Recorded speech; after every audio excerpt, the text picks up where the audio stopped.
DG Stéphane Balamwange Congo ya Lumumba Congo Tafachi Beton Tango ekoki oyo Tango ango yango yo ekoki Tolanda kango Papa Stéphane Balamwange Oh yeah. Bien, merci. Biso li susu liboso na bino pona ko beta masolo etali mboka to pesi bino na sombote esengo ezala pa na biso ya koyeba ke tango tozali ko ya liboso na bino bozali ko tala biso ebele bo ali pe ko partager longo lien na ba o balingi ekolo Congo parce que lelo to ko beta le susu masolo ya mboka. Nous allons vous parler de 3 personnes o baza suspect makasi pona mboka na biso. Bato mibale, bato misato photo kengela bango makasi. Soki to kengeli bango makasi te, ça sera un danger pour toute la nation. Je vais vous citer ces 3 personnes.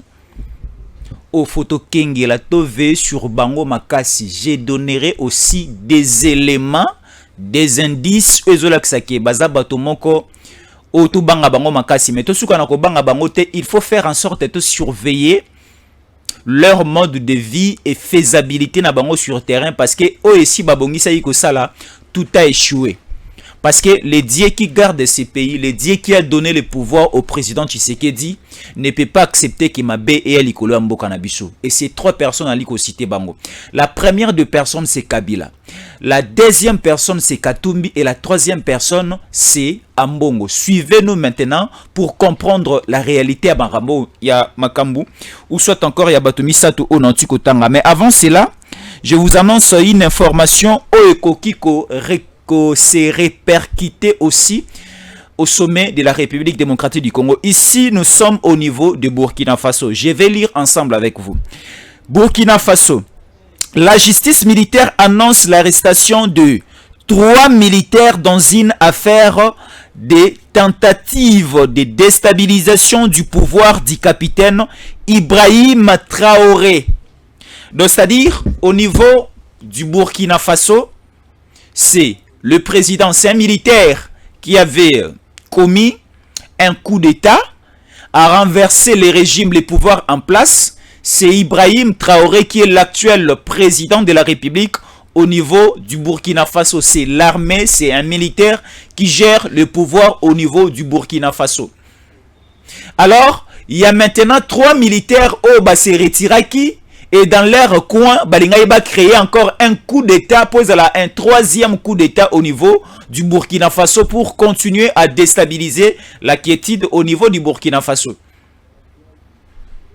Et c'est pareil aussi au niveau, il y a Mali, et c'est pareil aussi au niveau, il y a Niger, et c'est aussi les cas récents au niveau, il y a Gabon. Alors, rentrons en République démocratique du Congo. La réalité, c'est quoi? On venait là d'écouter toutes les révélations des vidéos, des audios, Mongongo à John Numbi, Nenge a aussi ko déshabillé Batebele. Je vous parlais de Kabila. Il y avait déjà un plan bien établi. Qu'après la passation du pouvoir entre président Félix Antoine Tshisekedi Tshilombo Nenge a Zouaki pouvoir na yena maboko ya population. Parce que président Félix n'a pas eu le pouvoir sous un coup d'État. Il n'a pas eu le pouvoir à Zalaki na Maki, à Zalaki na rébellion ou encore Kagame a passé pouvoir. Non. Le pouvoir du président Félix Antoine Tshisekedi Tshilombo, c'est un pouvoir outi na maboko ya population congolaise na 2018 et à côté na boko na 2019. Alors il y avait déjà un plan que il y avait beaucoup de personnes qui prophétisaient qui balobaï que akosala ya mwana pouvoir te, c'est un simple placebo, c'est un lilingi à pamba, c'est-à-dire azana moins de 1 mois, 2 mois, 3 mois, mais au moment où nous vous parlons, tous les gens à 4 ans et demi depuis que le président de la République est au sommet du pouvoir, et Kabila avait planifié plusieurs scénarios et feuilletons pour renverser et revenir au pouvoir au niveau de la République démocratique du Congo. Est-ce que vous connaissez l'histoire du Congo-Brazzaville? Au niveau du Congo-Brazzaville, Sassou était là bien avant. Et après un certain temps, Sassou a un Lisusu pour renverser le pouvoir de Lissouba. Et rappelez-vous de l'histoire au niveau du Congo-Brazzaville. Et le plan a été déjà bien établi par Kabila pour réécrire l'histoire du Congo-Brazzaville au niveau de la République démocratique du Congo. Mais comme le pouvoir du peuple, pour les peuples, par les peuples que nous appelons la démocratie, population s'agira qui rien qu'un homme né d'un papa congolais et d'une maman congolaise, né à Kokambamboka OE, c'est ce qui est sur place et c'est ce qui est à musique et à Liko Salama, dans la République démocratique du Congo. Kabila, un enfant adoptif de la famille Mouzé. Et il y avait aussi des révélations. J'avais suivi quelqu'un en train de dire que maman Sifa n'est pas la maman de Kabila. Et je confirme l'information parce que John Numbi a aussi le moment Mbebele. Donc c'est-à-dire ils étaient des amis fidèles, ils complotaient ensemble, ils planifiaient ensemble. Mais au moment où nous vous parlons, le courant n'est pas splié entre les deux personnes. Chacun tire les draps de son côté et chacun aussi commence à chercher comment est-ce qu'il sécuriser sa vie. Et Belé Bongi Samake Salamame, au moment où nous vous parlons, et Zali Kozosusu et Lan que n'a récité total nangote comme ça a été prévu Salama. Tomoni Makambo Belé Bongi Samake Salama, le président de la République a batentaillé à un degré incroyable. Teokao ba poison. Teokao avion et mati à président de la République et que sali crash bato bayaki na kati bakufi. Or le président de la République alobaki délégation na yekende nanu yako yako mata avant. Or bango bayeba yekeno avion o mati likolo ezalaki avion présidentiel o yali komema mokonzi mboka to luka moyen to manœuvrer ko ya na se crash salam. Voilà le premier accident oyo Mokonzi Mboka arata na yango. Il y a des coups d'état auto annonça bino o mambo belé sengala ke salama menzambe à réfléchir de sa manière. Parce que on dit l'homme propose, Dieu dispose. Yoko kana obala lobby, oko kana osalabo lobby. Mais c'est Dieu qui va disponibiliser les temps. C'est Dieu qui va rendre ça effectif que et salama ndenge ozali ko kane salama. Mais si ce n'est pas dans la volonté de Dieu et ça ne va pas aussi se réaliser. Parce que la volonté à bateau FCC, zalaki que président Félix a ou melate Kabila Zonga, les Alexis Tamouemwamba au niveau du Sénat, les Mabunda au niveau de l'Assemblée nationale, les qui, c'est-à-dire au niveau du pouvoir, il y avait juste un complot au Bandeko Kanissa, comment créer une embuscade pour que Kabila a revenir encore au pouvoir. Il ne jurait que la présence de Kabila au sein de la présidence au Congo.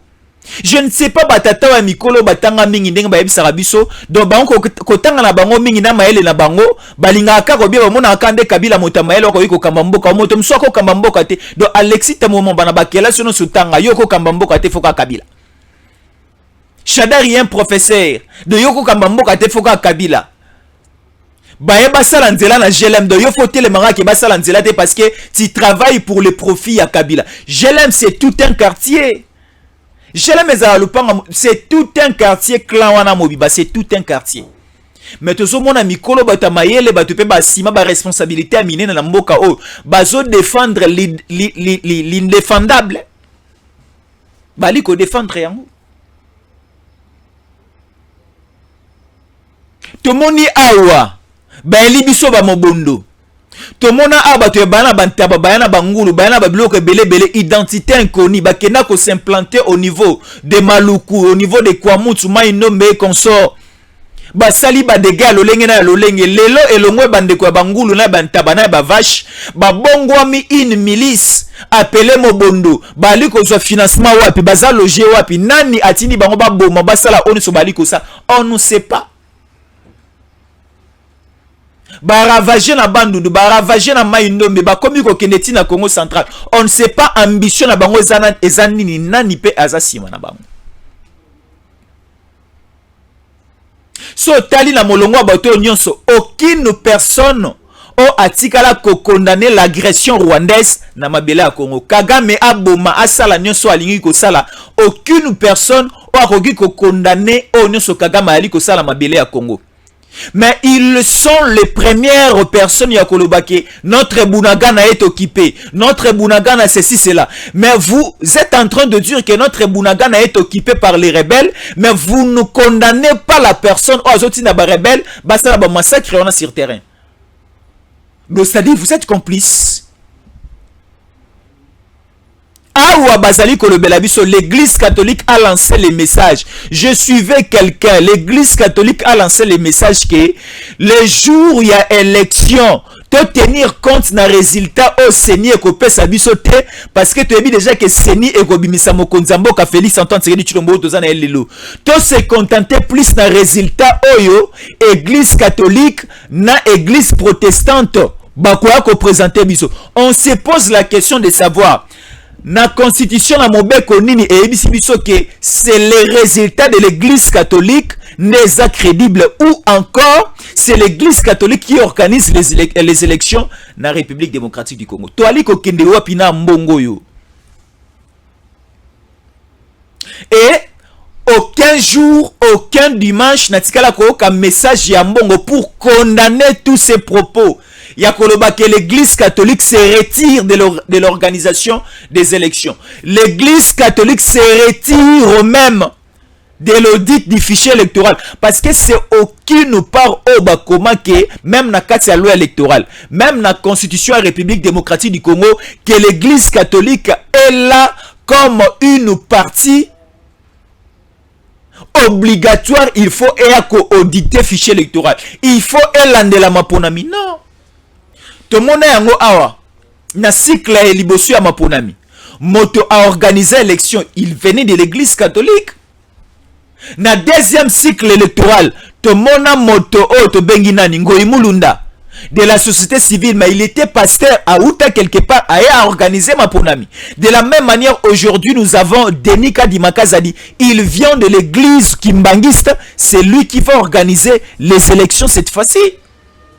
Boni kokot sa complication na mutu ba Congolais, c'est-à-dire bazali koluka ba embrayer la situation sur terrain pour que lors il y a publication et élection tout le monde a fait ko informer biso na tiko tanga yango au début de l'émission que au niveau du Burkina Faso il y a 3 militaires oyo ba se préparer na kwa na bango pour venir renverser le pouvoir.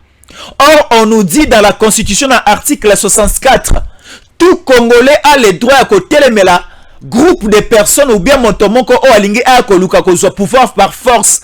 Je ne sais pas l'église catholique et l'église protestante bali koluka lorsque il y aura organisation il y a élection en décembre baboya résultat Seni toni ma résultat église catholique pour église catholique et republier nani.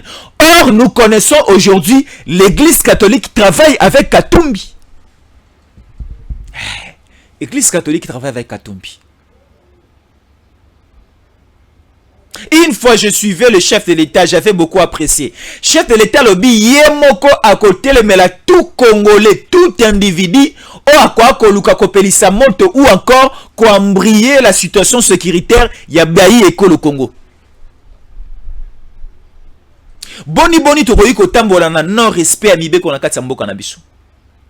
Les 3 personnes na lobina ya moke ya Kabila nazali pe koloba moke ya nani ya Ambongo na koloba pe ya Katumbi nde ko sandisa bato belé bako ina pe bato belé ao o ba pesa bango confiance tala soko lia mbonga moto wana ezala esuka kolia su mbonga moto wana te parce que ezala ba mbongo mosusu ra ko lia yango ezali ko bloquer na mambo ya vie mbongo ya moyibi ekenisaka mutu liboso te mbongo ya kindumba ekenisaka mutu liboso te ezana bandeko basi mususu depa koma kosala kindumba depuis ya banda kindumba soki 25 ans soki 30 ans atikala kosombelo ka malonga te atikala kosala investissement malonga te atikala kosala ta commerce malonga te po asimba capital na maboko mbongo ya kindumba na ezaka kosomba bilamba mbongo ya kindumba na ezaka kosomba ba bijoux mbongo ya kindumba na ezaka ambiance na ambiance lobe azongi ya zéro akeli susu lobe donc ça dit mbongo ya mabe oziongo na processus ya mabe okotika la kosela lango loka motu ate kotika la souvenir na vie na yo mbongo akimoyibe futaka te mbongo akindumbe futaka te mbongo akindoke mbongo akisi futaka te.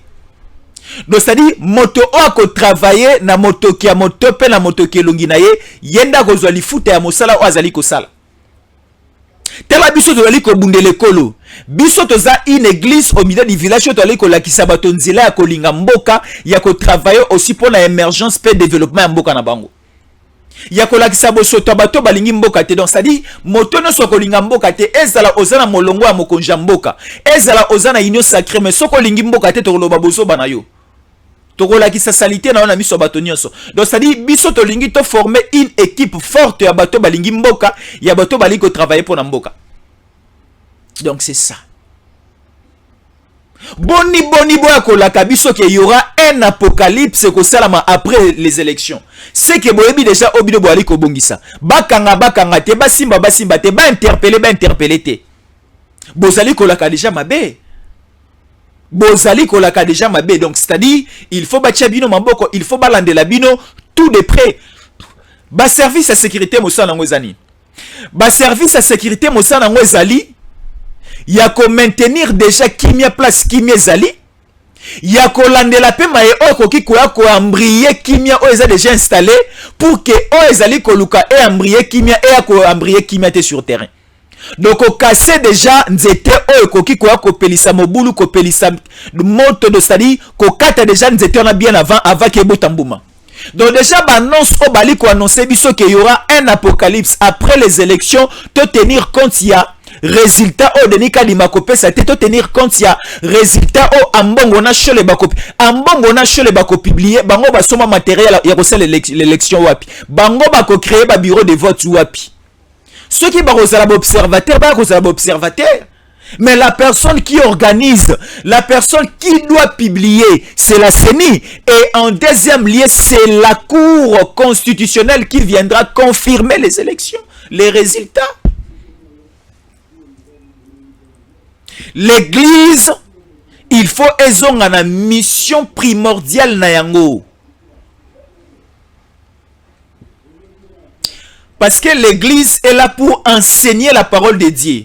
Parce que des petites choses, des petites déclarations, on ne soit li ko sana ba itando eketi kino na ba église na biso et ko kipe ko pelisa moto un décret incroyable et to ko regretter pe mboka na biso. Awa tomoni bakangi les journalistes Boujakera tomoni balingomba ebele telemi tomoni ba déclaration ebele salami mais notre confrère il a publié certaines informations oh il faut appeler ça ba soubassement ba source na yango donc c'est ça il n'avait pas parlé au conditionnel. Mais tout le monde n'a pas de média batelemi na ba politique musu batelemi. Donc c'est-à-dire on commence maintenant à savoir nani atindaka nani alobelaka nani aloba boy a publié boy. Donc on commence déjà à les savoir. Parce que moi na o ezalaka ke non soki asali likambo no tika ko beta été soki asali bonobo simba été o soki asali bo de sali bo pekisaka mabe au moins na sali ba condamner moi na mabe o asalité donc c'est à dire vous aussi les parents vous êtes derrière mabe au moins na liko sala tant où le pire sera derrière ce que l'enfant est en train de faire vous serez le première personne ya gostia maboko na moto ngala mona moso na libota.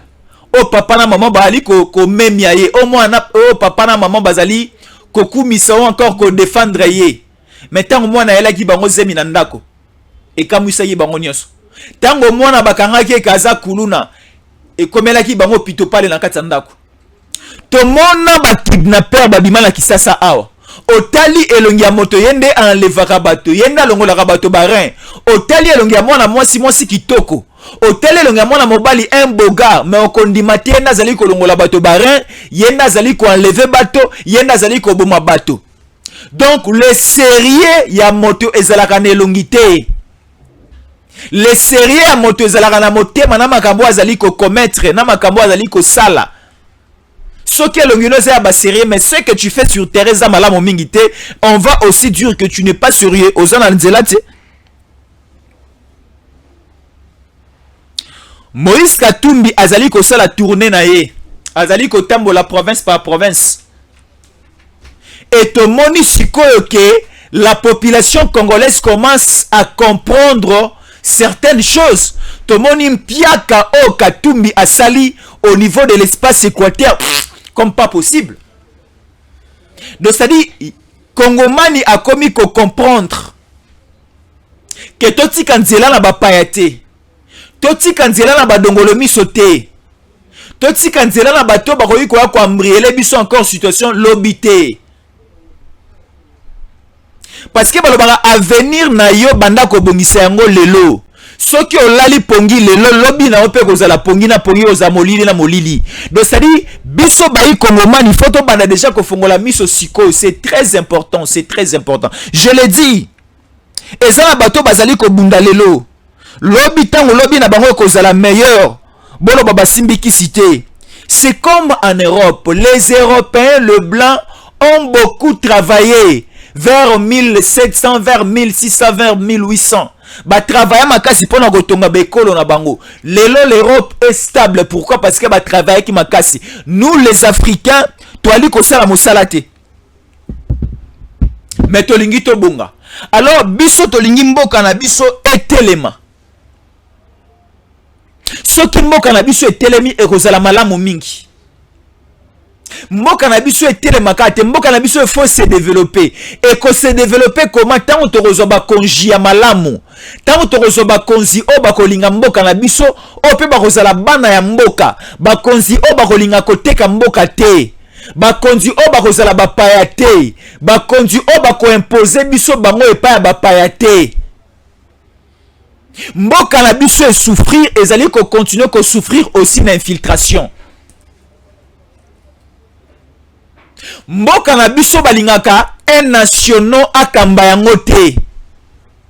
Mboka na biso balingaka un des pères et des mères à travailler ou encore akamba yango te. Balingaka kolukela ko kotela biso un infiltré parce que à travers par les canaux de cet infiltré nemboka ko kabwana nde bakozala pe na faveur ya ko sala nyuso ba na possibilité pe posa ya ko sala.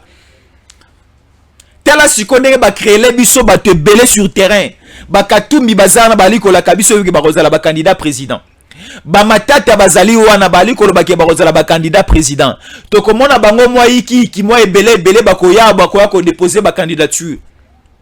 Mais tozali ko senga maele pa ba Kongomani. Bato nyonso misatu na nti ko tanga tozala maele pe ekenge na bango parce qu'on ne sait jamais. L'avenir appartient à Dieu. Mais lobi na biso po ezala malamu biso moko il faut to bana déjà komi bongisa. C'est très important.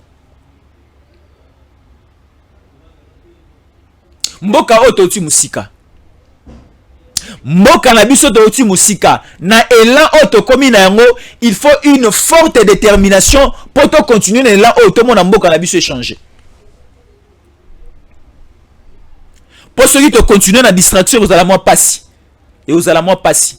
To mona na mboka na biso ba comédien ko kufa na ko kufa bali ko kufa nini sikoyo ba comédien kande basumu kaka basala kama sumu ba comédien ba kufa likita awa singama tembele comme papos nani abomela biso ba comédien? Réponse dans cette émission. Na mboka na biso baeli biso lisolo ya barin côté ka barin ba organe ezala moto moko azalaki pe autorité abimi na télévision bino presse bino bozali ko tambusa sango ya côté ka barin bomeka susu ko beta lisolo wana te parce que rien ezali côté ka mate bato o bazalaki sima ba kidnapper bango mo balobi ke ezalaki côté kama moto azalaki ko tinda biso telle personne to moni yango na mboka oyo.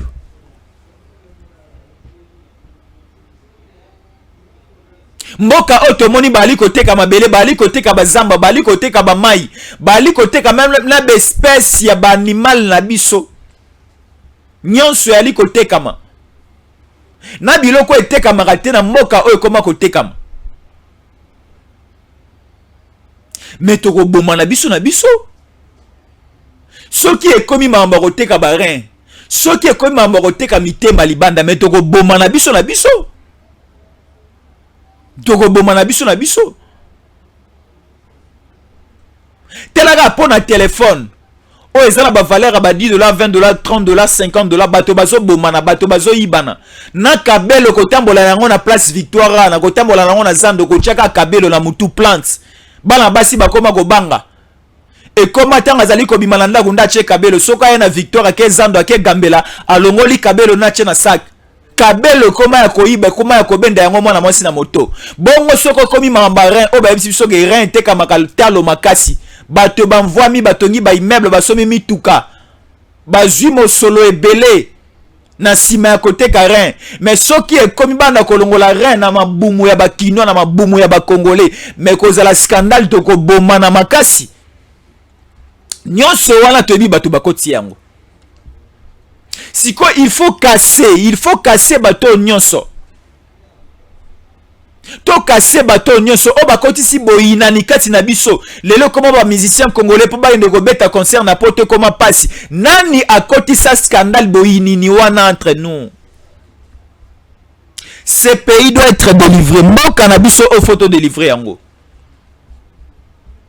to continuer sous na loenge ya boete soki to lali pongi biso soit ekozala moi pasi pona biso mais to lamuka c'est-à-dire tant ali koloba to lamuka to telemela bato no so bazana makanisi ya mabeli kolo ekolo surtout ba leader d'opinion bao ba misala bato makasi bao ba misala bazoma mosolo batia mosolo na à la disposition pour embrayer les gens to telemela bato wana to tikela bango nzela te parce que moi je ne comprends pas aujourd'hui venir dire à la population ne tenez pas compte des résultats de la CENI, il faut tenir compte du résultat que vous allez publier par l'église catholique.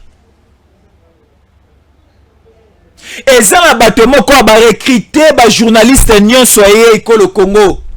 Bazali ko kabola ba billet de banque, bali ko kabola mosolo ba billet vert. Et pas ba journaliste nyon so ba sombi bango.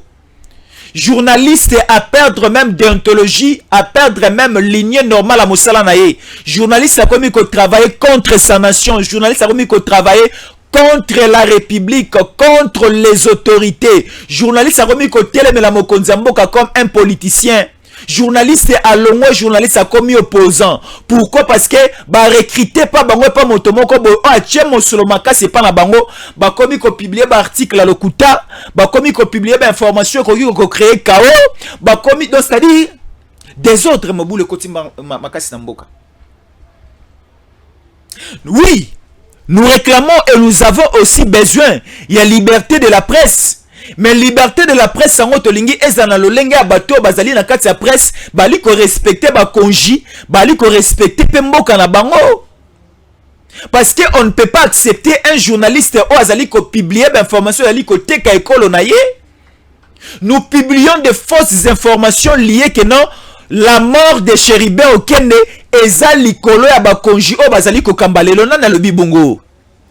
Après quelle enquête Oyo Salaki au publié bon, bah publié dans les médias internationaux et aussi les médias nationaux ont relayé la même information.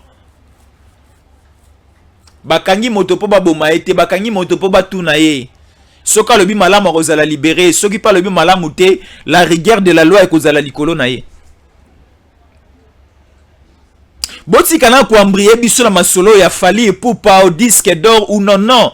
Biso toza na masolo ya galerité.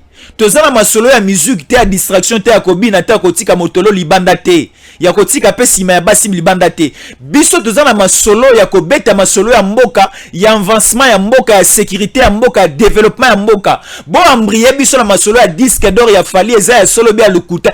Ezala ya solo eza ya lukuta. Fally Ipupa esi abetaka mindule na ye kitoko. Fally Ipupa déjà a commis combo na ye na musique internationale pe na musique africaine. Fally Ipupa c'est un grand de notre musique.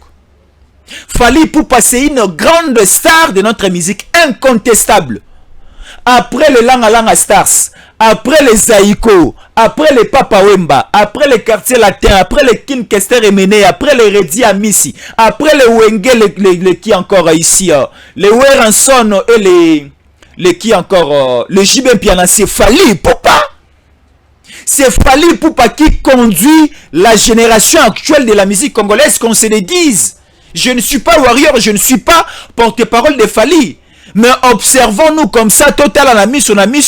Total à nenge marambozali koke na vitesse na yango. Fally Ipupa fait l'honneur de la musique francophone. Na Afrique francophone, il n'y a aucun musicien africain côté Manan Fally Ipupa. Allez en Côte d'Ivoire, allez au niveau du Cameroun, kende na Guinée, kende wapi, Fally Ipupa c'est le top des tops. Boni biso bayi Kongomani to ndima Fally Ipupa te. Boni biso bayi Kongomani to teleme la Fally Ipupa. Bino ba journaliste wana botiki politique. Botiki ko attaquer mokonzi na biso ya yambo ya mboka. Félix Antoine Tshisekedi Tshilombo bokiti encore na biloko ya salité assez. Fally Ipupa fait bien sa musique. Yo zali ko teleme la Fally. Bachela yo micro, yo pocha micro nana koyemba malamu. Nani akoyemba malamu? Moi, j'ai assisté à un concert rebellé. Il y a différents musiciens. Quand Fally Ipupa vous chante, il chante. Il chante avec sa voix. Donc, ça dit, motonio soroyu koyemba lolenge mokona motonio sote. Chacun de nous chante de sa façon. Ayemba kana grâce pe na talent onzamba pesier. Fally Ipupa a un grand talent na canal ya voix na ye, na canal ya kobine la na c'est-à-dire Fally Ipupa danse na mo particularité na ye. Fally Ipupa vous chante na particularité, même aussi les gestes qu'il fait comme pas possible. Donc ça dit c'est un don pour la musique congolaise. Je suivais même Koffi Olomide le dur. Donc ça dit quittons cette polémique et à quoi embrayer son essentialité. Fally Ipupa fait bien sa musique depuis qu'il est là de génération en génération. Moi je dis on placera et Fally Ipupa son nom restera dans les annales de la musique congolaise, que ce soit les rumba, que ce soit la musique urbaine, que ce soit quoi et quoi. Fally Ipupa est international. Il joue toutes sortes de musique na kati ya mokili oyo. Oye na afro akobeta, oye na rumba akobeta, oye na sebe na kobeta, oye na rap akobeta, oye na nyonso na anglais na français, tout il va jouer. Il le chantera aussi. Bino nyonso mokili mobimba ba journaliste parlons de choses importantes. Bokomi ko kena ba facilité, ofoka ngana kende tikuna ba pesa ka disque. Ceux qui siko oké kuna balobi ba pesa ki ou bien balobi ba pesa ki Fally Ipupa te, ça va changer quoi? Parce que YouTube justifie tout ce que nous faisons. YouTube dit que aujourd'hui tango koki RDC c'est parmi les chaînes où ils ont suivi ma casse. Na kati YouTube soko koti na compte sa Fally, yo moko komona ke Fally est suivi koleka ba musicien nyonso yo ya mboka. O koti ka na YouTube komona ke Fally aza suivi koleka ba ninga na ebele. Fally aza suivi koleka Lacoste. Fally lelo aza suivi koleka Shaingenge. Na boko tanga komba bato mosusu. Fally Ipupa aza suivi makasi koleka Adjani natanga sunani. Fally Ipupa aza suivi koleka banani. Donc c'est-à-dire YouTube détermine bato bazali ko tala yo, bato bazali ko somba yo, na bato bazali ko sepela na musique na mosalo ali ko sala. Parce que moto atali elakisi ke batali yo. So batali yo te batali yo te. Lelo feti ni no kende babeta Fally te. Donc c'est-à-dire quittons d'abord la musique, parlons nation, parlons pays. Toza na moment moko na temps moko o eza déterminé makasi photo le belamboka. Donc quelqu'un a longo na eka awa oke na oka ke ono na ke na Zimbabwe na kende kotala moto apesaka disque d'or soka lobini na proso na longo na Zimbabwe na oke na Benin na tunipe o ya Benin, ceux qui na longo na Benin na oke na Singapour, siko ça va donner quoi? Eko futa nini? Biso to lingi toeba élection na biso eko sala modèle ndenge nini? 145 territoires, évolution nango maela sike ko sala ndenge nini? Badongolo miso to bimisa bango libanda ndenge nini? Plan o bazali ko sala ya ko créer chaos na mboka, il faut to déstabiliser yango. C'est ça notre souci.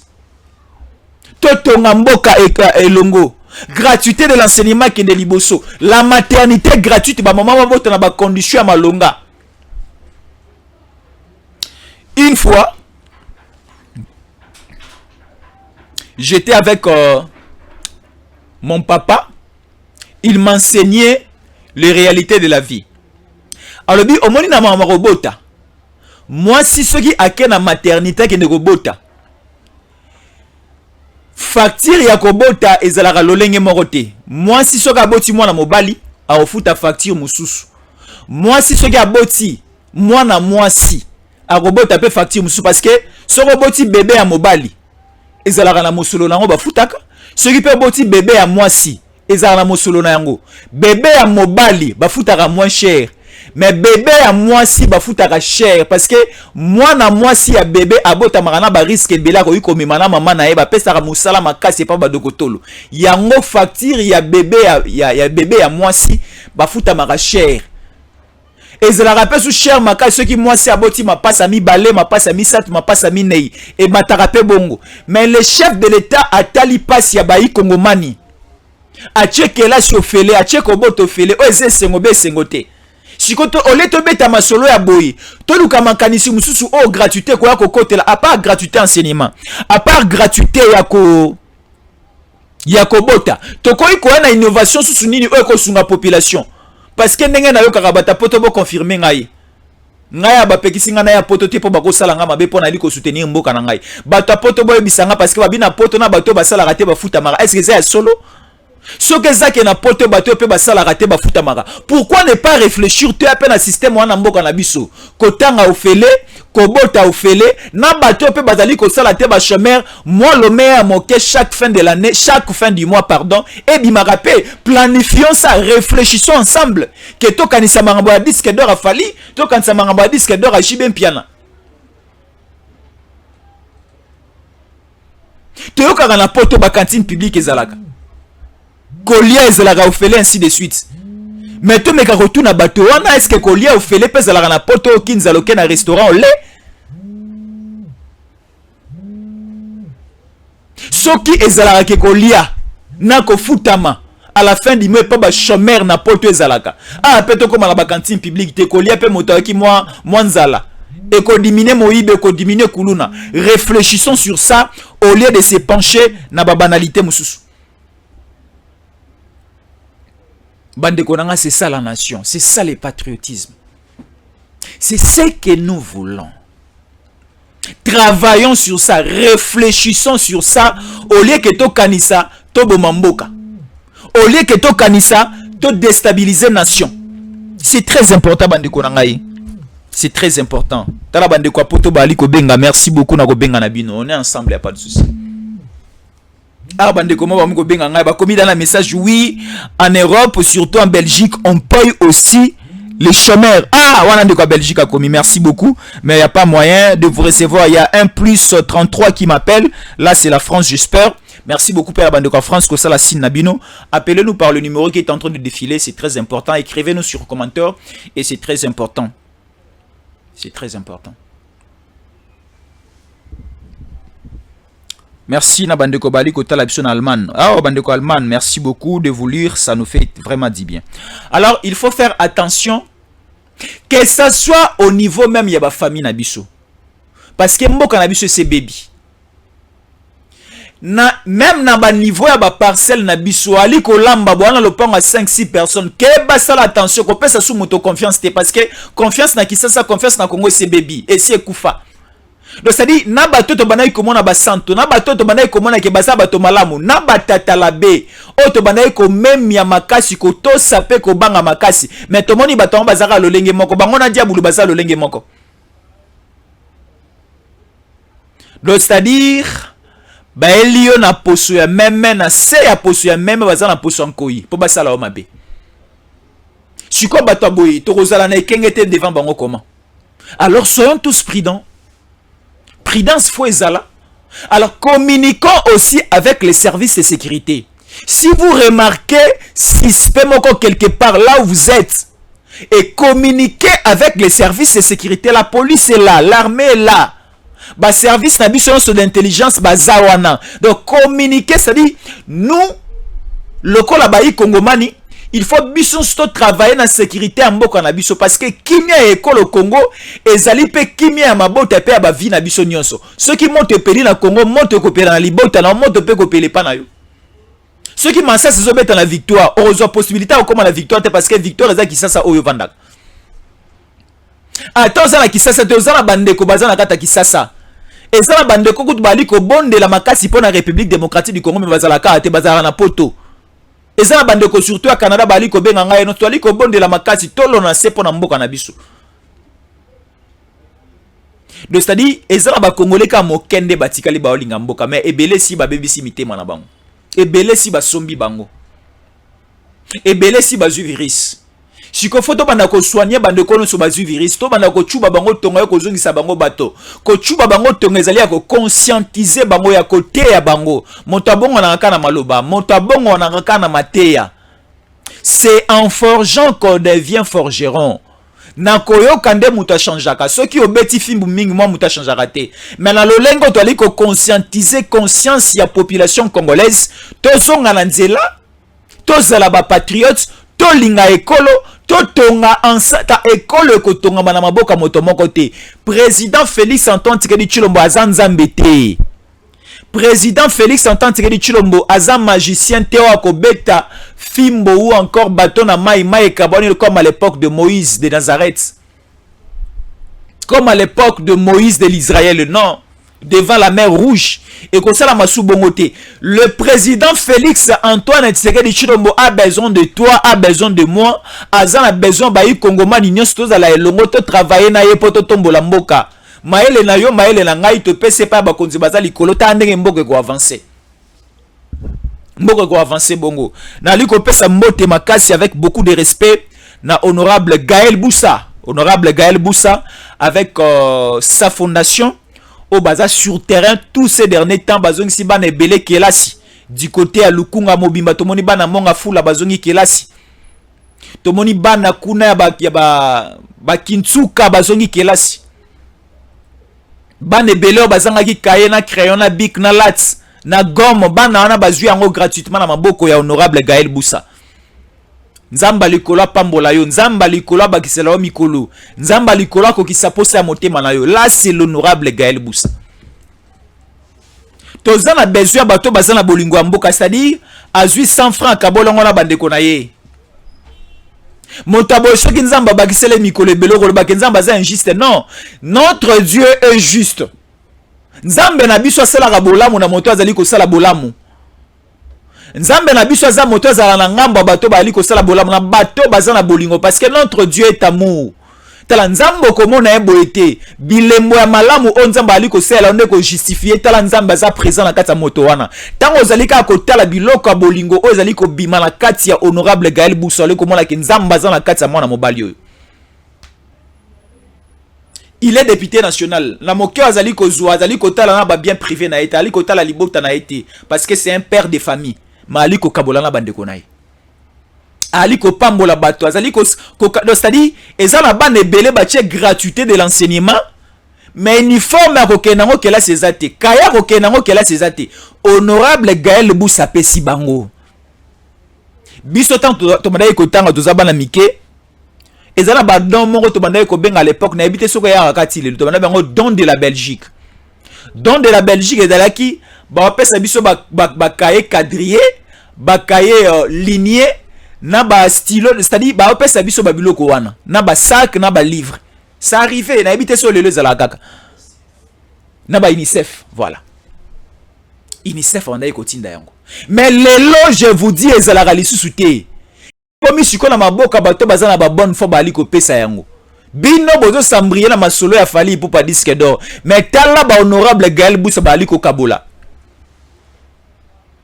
bino bazali ko sambrier na makambo za na ba fitilité tala Stéphane Balamonge akiti sur terrain pour na ko sala makambo za na bénéfice ya mboka atala 145 territoires atala bana ya mike ya sando wa nini ezali ko zanga bango azali ko na moni ya une mama ya ba 95 ans 96 ans na village kuna ya Moïse Chombe na Katanga Stéphane Balamonge akuta na yebo mama wana azana mapute panzana azana eloka kolia eloka kombela te Stéphane Balamonge akoti loboko na poche na ye abimi selie ba billet vert a kontele a pesier abi mama na pesio poli ate me la pesio polu keloka ko sala ponga lobi na ko sala lisusu te na ko zonga na Kisasa mais na lingi na yo ka place yo tikala ke o sala activité oyo avant okufa parce que aussi okoli ozo ya kolia ozo ya komela bakoko oyo kotika entourage na yo kotika la ba bénéficier pe na mosolo oyo kotika na yango ba continuer pe ko multiplier yango comme d'habitude parce que na koya mikolo na sote ko ya kosunga bino.